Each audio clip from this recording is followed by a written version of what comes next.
برتنے کے لیے نہ، ورنہ تو دوستو اپنی آخرت کی فکر کرو، اپنی آخرت کو بنانے کی فکر کرو۔ اگر آپ نے ان تمام چیزوں کو، تقاضوں کو سمجھ کر زندگی نہ گزاری تو اس کی مثال بتا دوں آپ کو میں کہ مالک بن دینار رحمۃ اللہ علیہ ایک بہت بڑے پائے کے بزرگ گزرے ہیں۔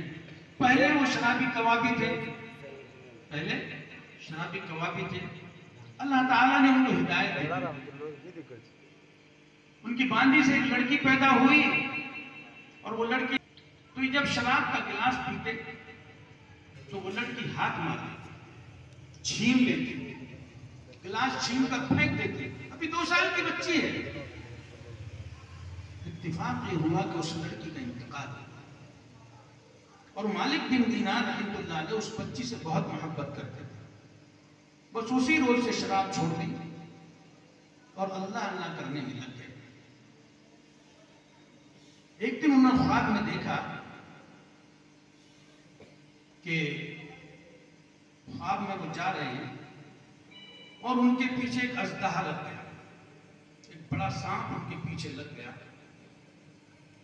اور وہ ان کے پیچھے بھاگ رہا ہے، اور وہ بھاگ رہے ہیں، بھاگتے بھاگتے جا رہے ہیں، پسینہ پسینہ ہو گئے، جان بچانے کی فکر میں ہے، اگر تھوڑا سا بھی قریب ہو جائے تو وہ اژدہا ان کو ہلاک کر دے گا۔ جان بچانے کے لیے بھاگ رہے ہیں، پسینہ پسینہ ہو گئے کہ ایک جگہ پہنچے تو ایک بڑے میاں ملے جو بہت کمزور تھے، لاغر تھے، ضعیف تھے، نحیف تھے، اتنے کمزور تھے کہ وہ سانپ سے اس شخص کو نہیں بچا سکتے تھے، لیکن مالک بن دینار رحمۃ اللہ علیہ نے ان سے پوچھا کہ بھائی مجھے اس سے بچا لو۔ انہوں نے کہا کہ مجھے اس سانپ سے بچا لو، تو ان شخص نے کہا کہ میں اس سانپ سے تو آپ کو نہیں بچا سکتا، اس اژدہے سے تو میں آپ کو نہیں بچا سکتا، لیکن میں ایک راستہ بتاتا ہوں کہ آپ دیکھو فلاں جگہ ہے، وہ پہاڑی کے اوپر چلے جاؤ، اور وہ پہاڑی پر جو لوگ جن کی اولادیں، جن کے چھوٹے بچے اس دنیا سے چلے گئے ہیں، مر گئے ہیں، انتقال کر گئے ہیں، وہ بچے وہاں پر رہتے ہیں کہ جاؤ، اگر تمہاری بھی کوئی امانت ہوگی تو شاید تمہیں بچا لے، تمہارے کام آ جائے، جاؤ تم وہاں چلے جاؤ، جاؤ تم وہاں چلے جاؤ۔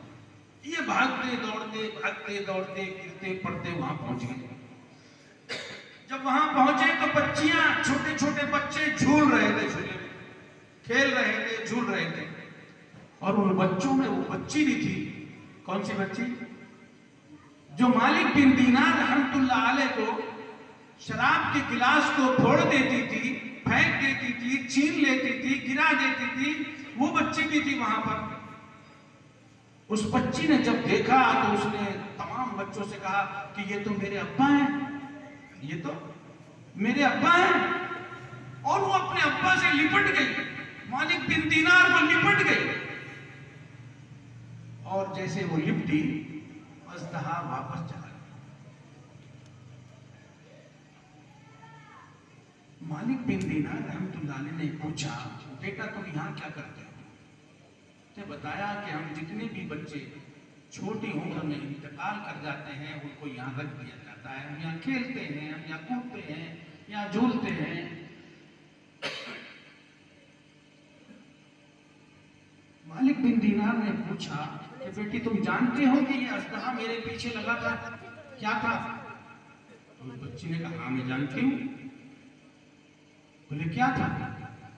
بولے یہ تمہارے برے اعمال تھے، یہ تمہارے بد اعمال تھے، برے اعمال۔ جو دنیا میں زندگی میں آدمی برے اعمال کرتا ہے یہ برے اعمال تھے۔ مالک بن دینار نے کہا کہ اچھا وہ جو ایک بڑے میاں مجھے ملے تھے راستے میں وہ کیا تھے؟ انہوں نے کہا وہ تمہارے نیک اعمال تھے۔ وہ کیا تھے؟ نیک اعمال۔ برے اعمال زیادہ کیے اس لیے اژدہا ان پر مسلط ہونے والا تھا، نیک اعمال کم کیے اس لیے بڑے میاں نحیف اور کمزور تھے یعنی تمہارے اعمال جو کمزور تھے وہ بڑے میاں تھے، اور جو برے اعمال مضبوط تھے، طاقتور تھے، زیادہ تھے، وہ اژدہا تھا۔ تو ابا کم سے کم وہ تمہارے جو نیک اعمال تھے، بزرگ تھے، کم سے کم انہوں نے تمہیں بچنے کا راستہ بتایا، انہوں نے تمہیں بچنے کا راستہ بتایا۔ تو میرے دوستو، ہم خود اپنے گریبان میں جھانک کر دیکھیں، ہم خود اپنے آپ کو سمجھائیں، سوچیں کہ ہمارے اعمال کا کیا حال ہے، نماز ہماری کیسی ہے، نماز ہماری کیسی ہے، روزے ہمارے کیسے ہیں۔ نماز کے لیے تو وقت ہی نہیں ملتا، کبھی 2 نماز پڑھنی تو 3 چھوڑ دی، کبھی 3 پڑھنی تو 2 چھوڑ دی، پڑھنے کو ٹائم ہی نہیں ملتا۔ ہم کہتے ہیں بھائی نماز پڑھتے ہو؟ ہاں، جب وقت مل جاتا ہے جب پڑھ لیتے ہیں۔ 8 کی کھاٹ کی 360 کی نماز ہم لوگ پڑھتے ہیں، رسمی، یہ رسمی نمازیں ہیں، 8 کی کھاٹ کی 360 کی، 8 کی جمعہ کی نماز۔ جس طریقے سے جمعہ کی نماز آپ پر فرض ہے، اسی طریقے سے روزانہ 5 وقت کی نماز بھی آپ پر فرض ہے۔ بس ہم نے جمعہ کی پڑھ لی تو ہم سمجھتے ہیں کہ ہم نے بہت تیر مار لی۔ عیدین کی نماز پڑھ لی، ایسا اہتمام سے مسجدیں بھرتی ہیں کہ جگہ نہیں ملتی، ایسا سمجھتے ہیں کہ بس یہی نماز ہے۔ یا کبھی جنازے کی نماز پڑھ لی، وہ گھاٹ کی نماز ہے۔ جنازے کی نماز میں بھی کئی لوگ رومال باندھ کے باہر کھڑے رہتے ہیں۔ ایک آدمی تو امریکہ سے آیا، ایک لڑکا، اس کے لیے 8 دن جنازہ رکھا رہا، اور 8 دن کے بعد آیا تو رومال باندھ کے باہر کھڑا تھا، اس کو نماز پڑھنے کی بھی توفیق نہیں ہوئی اپنے باپ کو۔ یہ حال ہے۔ تو 8 کی بھی نہیں پڑھی اس نے، اب 360 کی کیا پڑھتا ہوگا؟ تو میرے دوستو، اپنی زندگی کو چلانے کے لیے، بنانے کے لیے ان بزرگوں کے واقعات سے سبق لینا ہے۔ رسول اللہ صلی اللہ علیہ وسلم کی زندگی کے مطابق اپنی زندگی کو گزارنا ہے۔ اب کچھ باتیں والدین کے طور پر بتا دوں، اور اس کے بعد شادی کے اوپر 2-4 منٹ بولوں گا، اور انشاءاللہ آپ سے رخصت لوں گا۔ والدین کے لیے آپ کو بتاؤں کہ حضرت موسیٰ علیہ السلام کو ایک بار ندا ہو گیا، آواز آئی کہ موسیٰ، آپ کا جو جنت میں ساتھی ہوگا وہ ایک قصائی ہوگا، گوشت بیچنے والا قریشی۔ موسیٰ علیہ السلام نے پوچھا کہ یا اللہ،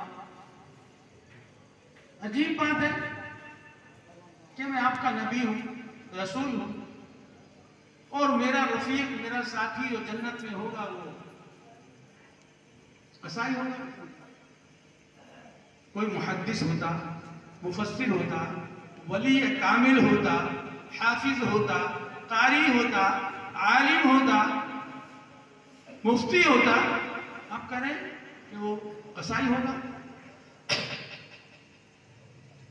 موسیٰ علیہ السلام نے پوچھا کہ یا اللہ، کم سے کم یہ تو بتا دیجئے کہ وہ کہاں ہے، اس کا پتہ بتا دیجئے، اس کو مل تو لوں، اس کو دیکھ تو لوں کیسا ہے۔ اللہ تعالیٰ نے نشاندہی کر دی، بتا دیا اس کو۔ حضرت موسیٰ علیہ السلام ڈھونڈتے بھاگتے گلیوں میں، کوچوں میں، مسلمانوں کے علاقے میں گوشت کی دکان پر پہنچے تو وہ شخص، وہ قصائی، لنگی بنیان میں گوشت بیچ رہا تھا۔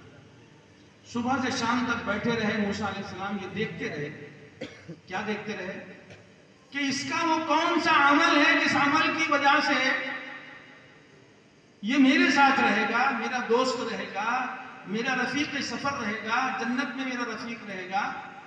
یہ دیکھتے رہے کہ اس کا وہ عمل کون سا ہے۔ دن بھر دیکھتے رہے لیکن کچھ سمجھ میں نہیں آیا۔